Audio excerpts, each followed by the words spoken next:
Hi, Congressman Phillips. Thanks for taking my question. So I've worked in medical device manufacturing for over 20 years, and throughout that time, I've seen a lot of our best-paying jobs moved offshore, in pursuit of greater profits. What that's translated to now during the COVID crisis is lack of access to key, medical support products, PPE that our first responders need, as well as it's raising concerns about even basic medicines like antibiotics, which I've read are exclusively made offshore. So my question is, once we come out of this crisis, do you see legislation coming, from Congress to drive the United States back into a position where companies are required to make some significant portion of those, life-saving and life-sustaining products in the United States in order to ensure that we have access in the event of a future crisis?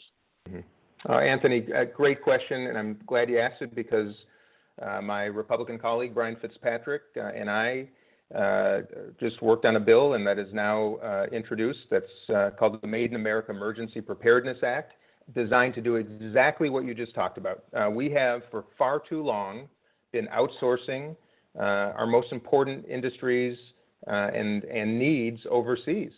And it's been a big problem. It is one area that I do agree with the president, who has tried to level set our trade relationship with China.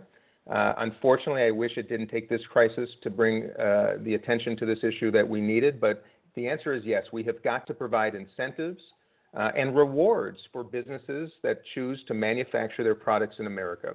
What our bill will do is ensure that the items that we need the most, the PPE, the personal protective equipment, the materials that we will need if we ever face another pandemic, are made here, because we cannot rely on the supply chains of our competitors, sometimes our adversaries around the world.